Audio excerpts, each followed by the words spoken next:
Dando início ao nosso culto a Deus nesta manhã de quarta-feira. Pessoal todo aí, né? Se preparando para as festas de final de ano. Mas a gente continua cultuando a Deus aqui. Iniciamos o nosso culto, a nossa adoração a Deus, nosso agradecimento. Vocês sabem, irmãos, que esta manhã, já era de manhã, ou foi ontem à noite, eu não sei. Me veio na mente assim, eu não lembro qual passagem que é, mas diz que o amor de Deus, Edgar, como é que fala? Constrange, né? E me veio à mente esse termo, o amor de Deus nos constrange. E eu entendi perfeitamente o que o amor de Deus causa em cada um de nós, o que é esse constrangimento. Eu achei maravilhoso entender isso, né? Porque constrangimento na língua portuguesa é um termo que já mudaram tantas vezes, né? Já deram tantos significados a este termo, mas quando ele é usado na Bíblia, é maravilhoso. E eu consegui entender isso. O que é o amor de Deus nos constranger é tremendo. E graças eu te dou, Senhor, porque o teu santíssimo amor nos constrange e nos traz aqui nesta manhã como adoradores do Senhor. Não importa tudo o que está acontecendo no mundo e tudo o que está por acontecer ainda no mundo, né? No começo da semana, na segunda-feira, a gente esteve falando das 10 guerras em andamento, né? Pelo planeta. Isso tudo tem que acontecer mesmo. Só não há ainda manifestação do anticristo porque o teu Santo Espírito o controla, né? Não o deixa ainda se manifestar. Porque por ele já estaria aí, aprontando todas. Mas eu quero exaltar e glorificar o Senhor, porque tudo, absolutamente tudo aquilo que está por acontecer, vai acontecer. Nenhum grande líder mundial, nenhum grande governante mundial vai impedir isso. E nós te exaltamos nesta manhã pela tua bondade, pela tua santidade, pela tua paciência para com cada um de nós. E eu peço, Senhor, que o Senhor nos aceite nesta manhã como adoradores. Fala conosco, Senhor. Temos aqui tantas coisas para dizer hoje, para falar da tua palavra, para levar graça, conhecimento, entendimento, crescimento na tua santíssima palavra. Então eu peço que o Senhor nos livre da mentira, nos livre também, Senhor, dos mentirosos, porque a tua palavra diz que muitos serão confundidos, até os escolhidos, se possível. Sustenta-nos, ó Deus e Pai. Faz abundar em nós a tua graça. Esta é minha oração.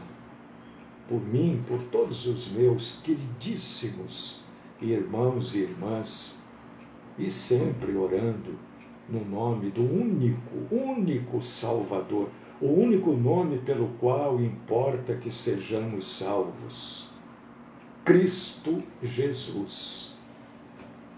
Amém.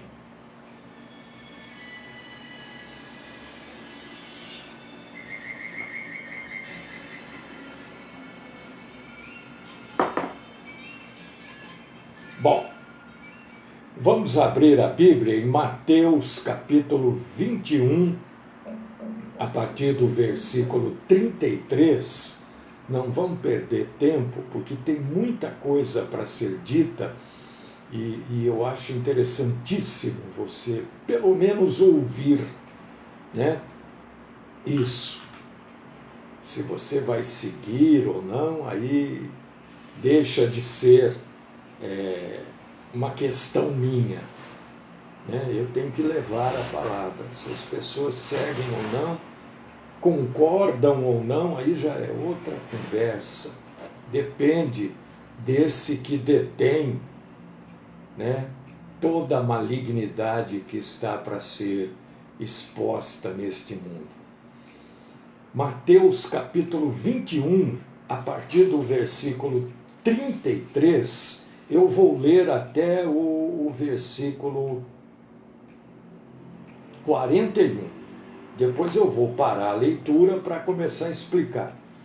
Mas vocês continuem, por favor, a leitura até o versículo, até o final, até o versículo 45, porque depois já muda para o capítulo 22.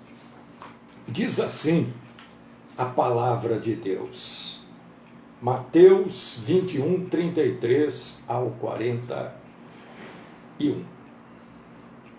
Atentai noutra parábola. Havia um homem, dono de casa, que plantou uma vinha, cercou-se de uma sebe, construiu nela um lagar, edificou-lhe uma torre e a arrendou-a a uns lavradores. Depois se ausentou do país. Ao tempo da colheita, enviou os seus servos aos lavradores para receber os frutos que lhe tocavam. E os lavradores, agarrando os servos, espancaram um a um, mataram a outro e a outro apedrejaram. Enviou ainda outros servos em maior número e trataram-nos da mesma sorte. E por último, enviou-lhes o seu próprio filho, dizendo: a meu filho respeitarão. Mas os lavradores, vendo o filho, disseram entre si: este é o herdeiro. Vamos matá-lo e apoderemo-nos da sua herança. E agarrando-o, lançaram-no fora da vinha e mataram. Quando, pois, vier o senhor da vinha, que fará aqueles lavradores? Responderam-lhe: fará perecer horrivelmente a esses malvados e arrendará a vinha a outros lavradores que lhes remetam os frutos nos seus devidos tempos.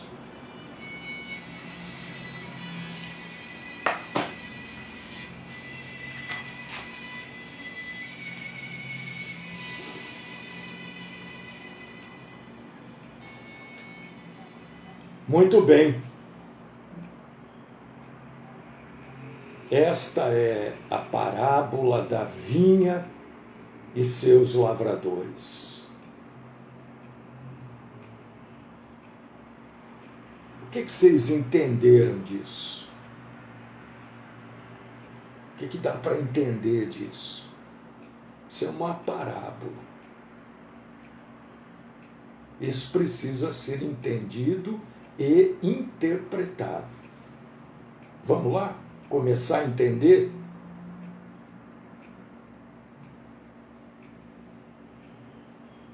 a vinha é uma plantação de uvas.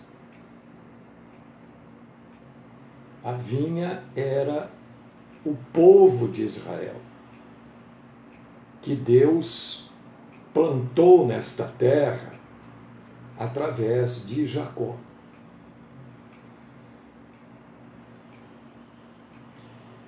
Este povo, por causa dos pecados deste povo, eles foram levados como escravos para o Egito. Então, no Antigo Testamento, neste contexto, a imagem da vinha indica o povo de Israel.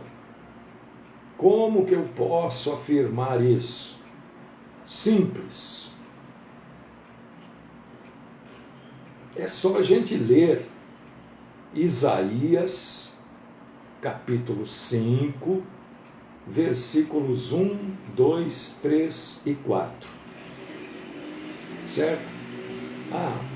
Mário lá falou que a vinha é o povo de Israel. Mas de onde que ele tirou isso? Tirei daqui. Isaías, capítulo 5, versículos 1, 2... Meu Deus, estou com uma coceira aqui. Sabe? Não sei o que é. O povo, então, era como uma videira que Deus plantou com muito carinho nas encostas das montanhas da Palestina, na geografia desta época. Claro,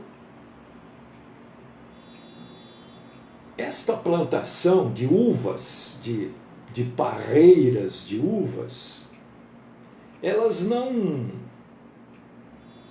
corresponderam àquilo que Deus esperava. Estou aqui usando termos nossos, dos dias de hoje. O que aconteceu aqui, gente? Eu acho que eu estou... Alguma coisa houve com a internet aqui, peraí. Mas já vai resolver, a gente já vai resolver.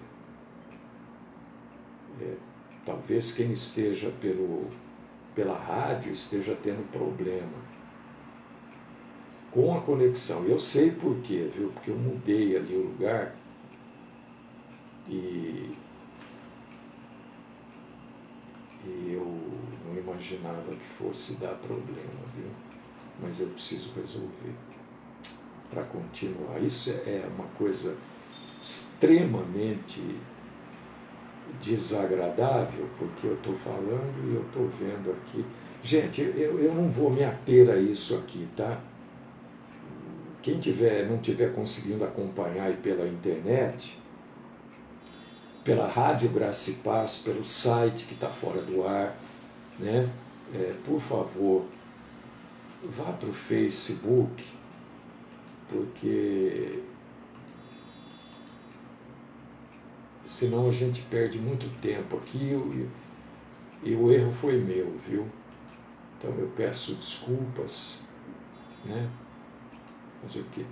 No Face está tudo bem. Então, esta plantação, eu sei, Maria, é exatamente isso que eu estou dizendo, mas o erro foi meu aqui, viu? Só que se eu levantar agora vai criar um problema e eu vou perder um tempão e isso aqui não é tão curto, tá? Então, aquela vinha, aquela plantação de pés de uva, não fizeram aquilo que o nosso Senhor queria.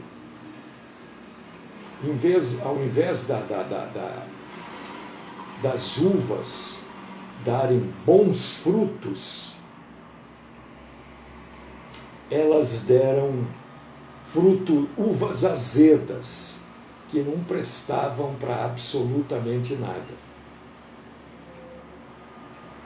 Os lavradores, citados aqui nesta parábola,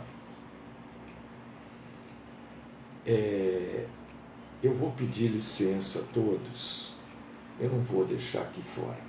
Vou pedir um instantinho de licença, vou subir o fundo, né?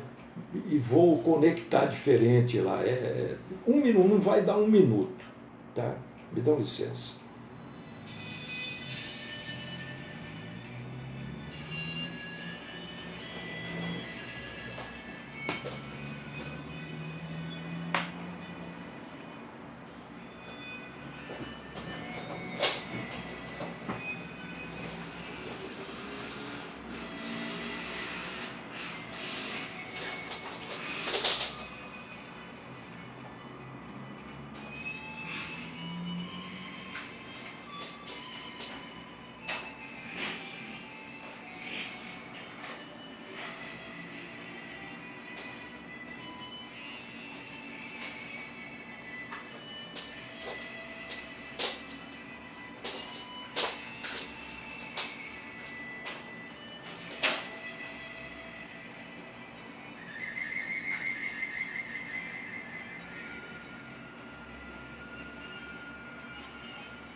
Já vai conectar. Num instantinho já vai conectar, porque agora eu acertei lá. Vocês me perdoem, viu? Eu não gosto de fazer isso, mas fazer o quê, né? É desagradável isso.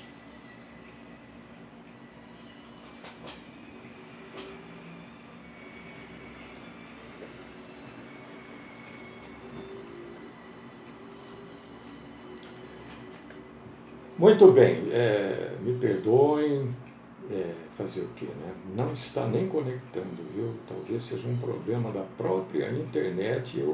Como eu tinha feito uma variação aqui, eu achei que foi o que eu fiz aí que não deu certo. Que coisa chata, viu? Essas coisas parece que acontecem pra gente. Eu acho que é a internet, viu? É a internet mesmo. Caiu a internet aqui em casa. Então não posso fazer nada, né? Não dá para fazer nada. Só tem que continuar aqui, me perdoem. Então, eu estava dizendo de Mateus capítulo 21, versículo 33. A parábola da vinha e os lavradores, e estava dizendo que a vinha é Israel e os lavradores desta parábola na verdade, o Israel carnal, né? É o povo que Deus escolheu para ser o seu povo. É o povo que tem até hoje a responsabilidade de cuidar dos interesses de Deus aqui na terra. Entendeu? Vocês estão entendendo? Qual que é o interesse de Deus aqui na terra? É que o nome dele seja divulgado, que o nome de Deus seja falado. Esse é o interesse de Deus. Deus não tem outro interesse aqui. Divulgar, falar o nome de Deus quer dizer divulgar o reino de Deus aqui na terra. Isso é falar o nome de Deus. Mas Israel foi infiel ao Senhor Deus neste aspecto. Ao invés de servirem a Deus, Israel serviu a si próprio. Então, os servos enviados por Deus são os profetas do Antigo Testamento, que foram rejeitados pelos maus lavradores. Entendeu, meu irmão? Está entendendo, minha irmã? Se surgir alguma dúvida, e você tiver que... você pode perguntar aqui, porque agora, nesse momento, a gente só está pelo Facebook. Tá? Então, o último servo que foi enviado, exatamente, Esther, é exatamente isso. O que Deus quer de cada um de nós? Não quer dízimo, não quer sacrifício, não quer nada. Deus quer que a gente proclame, que a gente fale do reino de Deus, do Evangelho. É isso que Ele quer.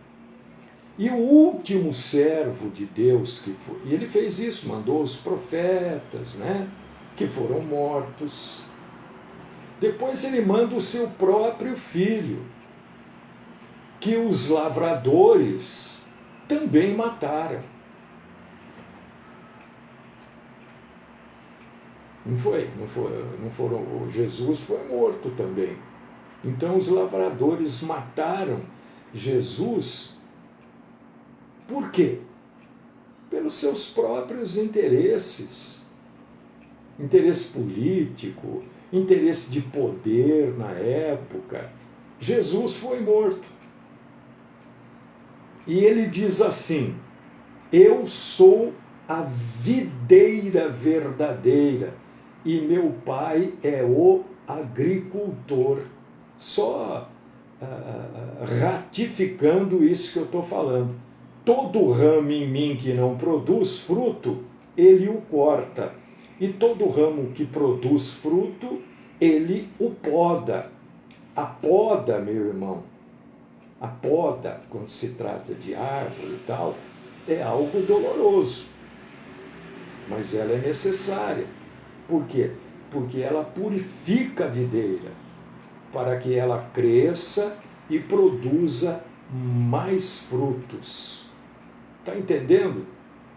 As dificuldades da vida, as coisas que acontecem com a gente, e a gente se entristece, né? Voltou a rádio, voltou o site, voltou tudo, tá? Graças a Deus. Oh, meu Deus do céu, mas perdemos um tempo bom aqui com isso, né? Mas voltou. Então, a poda é necessária. Precisa de poda. Entendeu? É dolorosa. Dói mesmo. Claro que dói. Né? Mas é muito bom. É muito bom para a árvore, para a vinha. Mesmo sendo dolorosa, ela é necessária. A pedra que o povo de Israel rejeitou está aí acompanhando em Mateus 21. Né? Está acompanhando aí o que eu estou falando. Né? É o próprio Messias da promessa, é a árvore da vida, é a videira verdadeira, é Jesus. O Senhor Jesus foi reconhecido por um povo que não adorava a Deus. Quem é esse povo? Os gentios. Isso, Nelson. Os gentios somos nós. Nós somos gentios. Porque aos olhos de Israel, aos olhos do judeu, todo e qualquer povo que não é judeu é gentil. Então nós somos os gentios e nós adoramos a este Jesus que foi enviado para o povo judeu. Mas Deus é tão bondoso, é tão misericordioso, é tão tremendo, que Ele não se esquece da promessa que Ele fez ao povo, a Abraão. Está lá em Gênesis, capítulo 3, versículo 15. Ele não se esquece disso.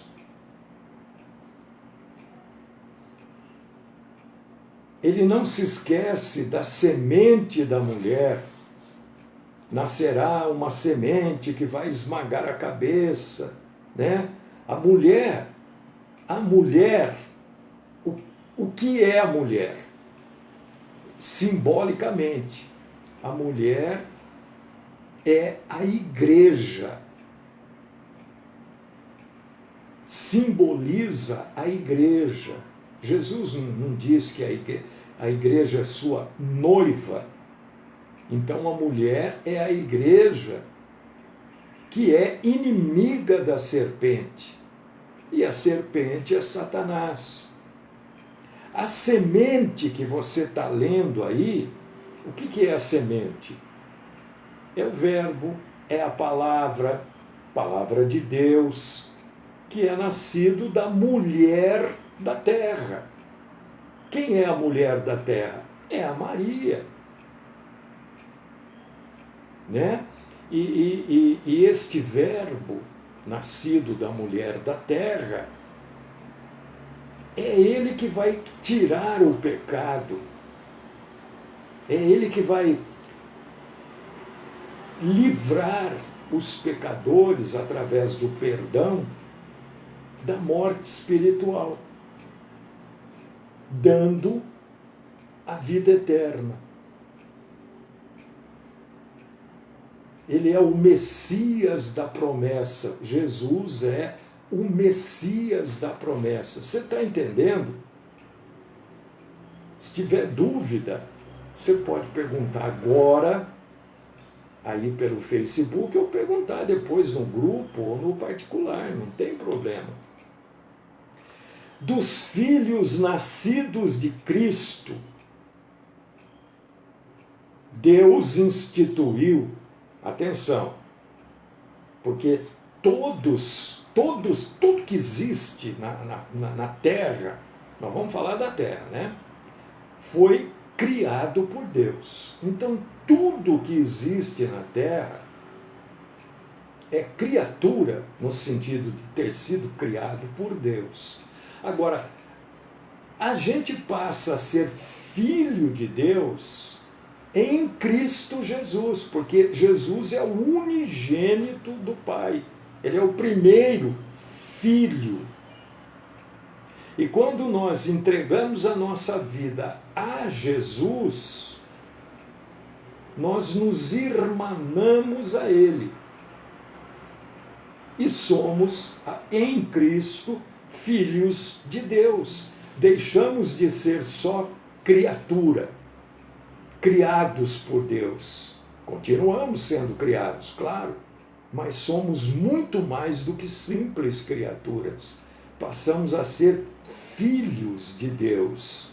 E deste povo, que é filhos nascidos de Cristo, né? Porque nós somos novas criaturas em Cristo, o próprio Deus instituiu Israel espiritual. O Israel espiritual, a nova Jerusalém que virá de cima, são dos filhos de Deus. Pela graça, pelo amor e pela misericórdia de Cristo, que morreu na cruz, pagando a dívida de morte que todos os pecadores fora de Cristo carregam, porque são separados dos filhos de Deus. Agora, Deus forma um novo plantio de videiras. Retornamos à parábola da vinha. São as videiras espirituais na terra, porque são as videiras em Cristo Jesus. Você está entendendo? Estou perguntando porque você não pode ficar com dúvida sobre isso, hein? Ah, eu não sei, eu não sabia. É só perguntar. Perguntar não tem problema, não é feio não saber. O feio é não saber e não querer saber, aí é feio. E como que a gente vai chegando a essas conclusões aqui? Ah, você está falando um monte de coisa, mas da onde você está tirando isso? Da onde você está tirando, quer dizer, da onde você está concluindo isso? Estou concluindo da própria Bíblia. É o meu jeito de falar esse, entendeu?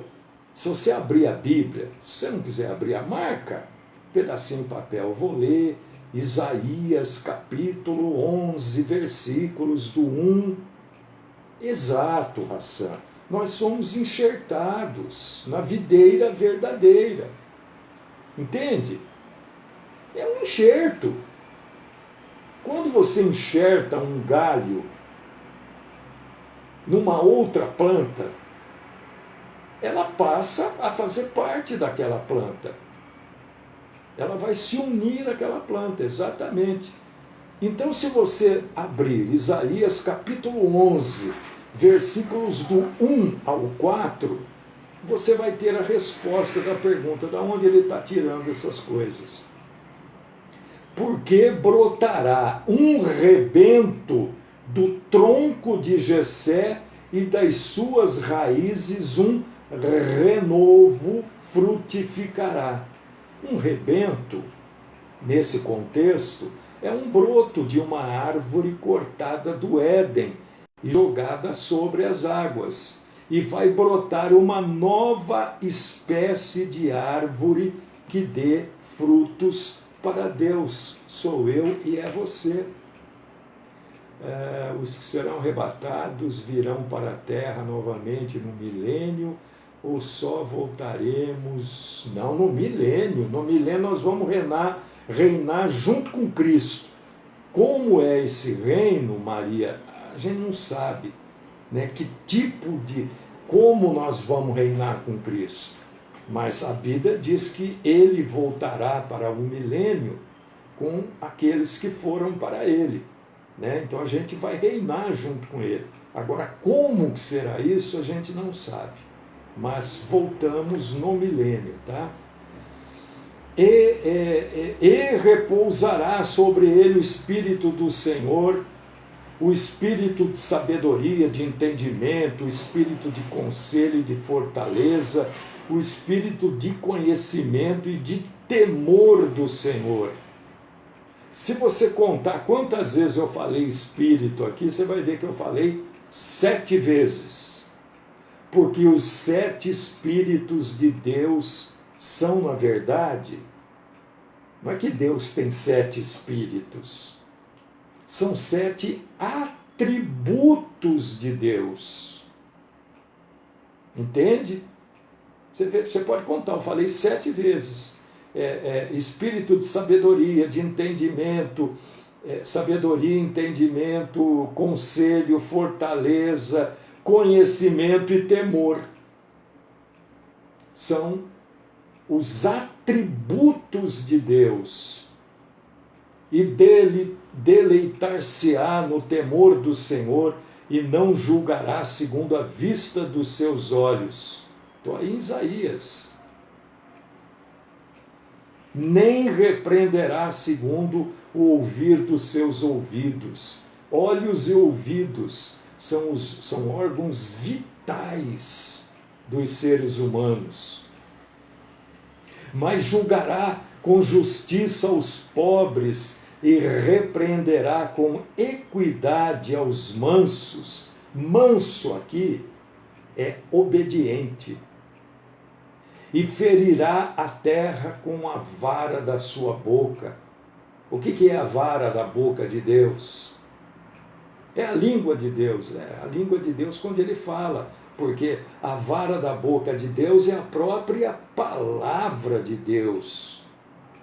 E com o sopro dos seus lábios, o que é o sopro dos lábios de Deus? É a autoridade que a palavra de Deus tem sobre tudo e sobre todos. Se você abrir aí, eu vou dar uma corridinha agora, porque senão a gente não consegue encerrar no horário. João, capítulo 15, versículos do 1 ao 8. João 15, do 1 ao 8. O que você vai ler? Jesus é a videira verdadeira e foi Deus quem plantou, e nós somos os ramos que devem ser arraigados na videira, né? Temos que dar os seus frutos espirituais. Quais são os frutos? Amor, bondade, fidelidade, mansidão, domínio próprio. Isso a gente precisa ter. Esses são os frutos. Não é fácil você ter domínio próprio. Não é fácil, a gente sabe que não é. Pensa que não é fácil, é difícil. Principalmente nos dias de hoje, onde o rabo balança o cachorro. Está tudo trocado hoje. Tudo trocado. A gente vê muitas vezes a vítima sendo o algoz, e o algoz é vítima. Então é difícil ter domínio próprio. Ontem eu estava conversando com uma pessoa e, ai meu Deus. E eu falei, gente, vocês querem um roubo autorizado? Um roubo que não é crime? Juro bancário. É um roubo. Se você puser lá na poupança R$1.000, por exemplo, quanto vai render por mês? Eu não sei. Não sei. Eu acho que não rende 1%.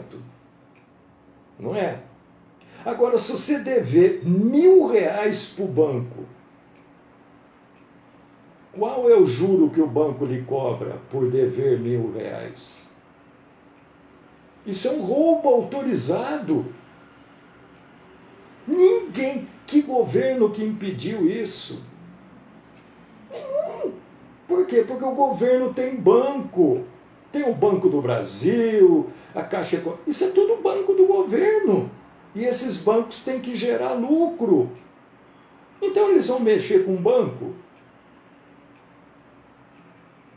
Você viu o dólar ontem, para onde foi? 6,20.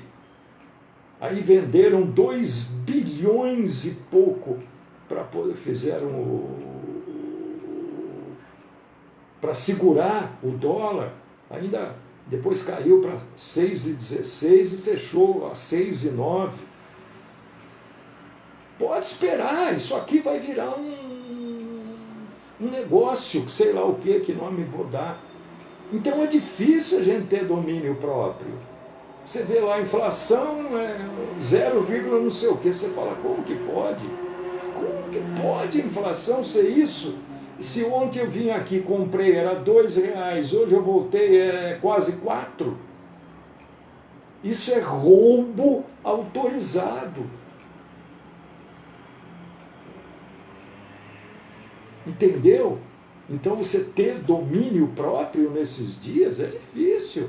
Não, domínio, né? É não cair nas tentações. O que Paulo falou do tal do domínio, por exemplo? Lá em Colossenses capítulo 3, versículos do 5 ao 7. O que Paulo fala disso? Eu não estou trazendo para vocês a Bíblia. Não estou falando para ninguém infringir lei, não. Nós temos que cumprir a lei, porque foi isso que Jesus falou. Dai a César o que é de César e a Deus o que é de Deus. A Deus o que é de Deus não está falando de dinheiro, não está falando de dízimo, não está falando de oferta, não é nada disso. O que é de Deus? Dai a Deus o que é de Deus. O que é isso? Que essa pastorzada safada, né? Que é tudo safado, porque corrompem a palavra de Deus. Eu falei aqui no começo o que é a parte de Deus. O que Deus quer de nós? Dízimo? Não. Oferta? Não. Sacrifício, ir no monte, subir de joelho, não sei quantos degraus? Não. O que Deus quer? Que a gente leve a palavra dele. Esta é a parte de Deus. Que a gente seja verdadeiros cristãos. Isso é a Deus o que é de Deus, e a César o que é de César. O que é de César? São esses impostos abusivos que corrói, que tira o pão da mesa, que tira o remédio da pessoa que precisa, que tira a saúde, essa educação que é uma vergonha. Isso é de César. Entendeu? A parte de Deus não tem nada a ver com dinheiro, com dízimo, com bens. O que Deus quer que eu faça? Que eu fique rico? Não, Deus não quer que eu fique rico. Eu já sei disso. Deus quer que eu pregue a palavra dele. Esta é a parte de Deus. Então, se você abrir em João, capítulo 15, versículos do 1 ao 8, Jesus é a videira verdadeira e foi Deus Pai quem plantou. E nós somos os ramos que devem estar arraigados na videira. E temos que dar os seus frutos espirituais: amor, bondade, fidelidade, mansidão, domínio próprio. E domínio é não cair nas tentações da carne. Isso é domínio. Às vezes a gente quer.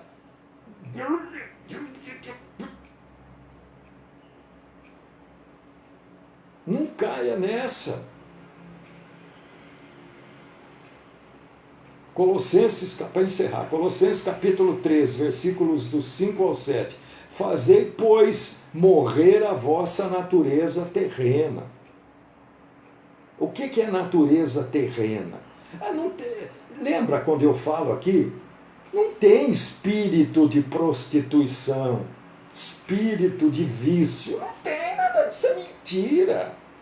É mentira desses caras que inventam essas coisas para botar um cabresto em você, para você depender deles. Claro que expulsam espírito de vício. Não existe. Não existe. Agora você está livre. Nunca existiu. Agora leia aí o que faz parte da natureza terrena. Ó, que Paulo... É Paulo, não é Mário. É Paulo que relaciona.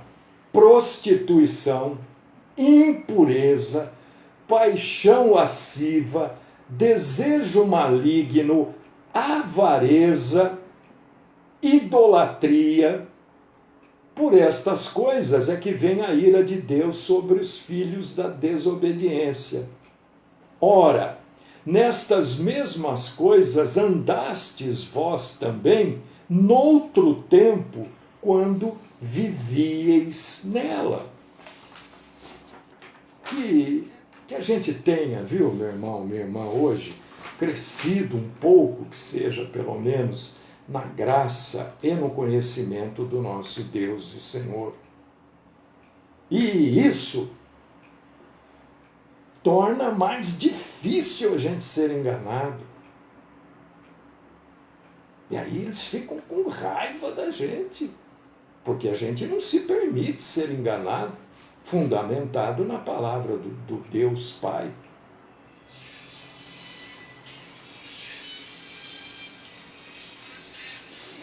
Deus querido, Pai eterno e todo-poderoso, eu louvo, glorifico, engrandeço, adoro o Senhor. O teu amor verdadeiramente nos constrange. E eu sou agradecido por esse constrangimento do teu amor. Constranja mesmo, Senhor, com o teu amor todos os meus irmãos e irmãs. Este é o desejo do meu espírito, da minha alma e também do meu corpo. E esta oração eu faço no nome do Cristo Jesus. Amém.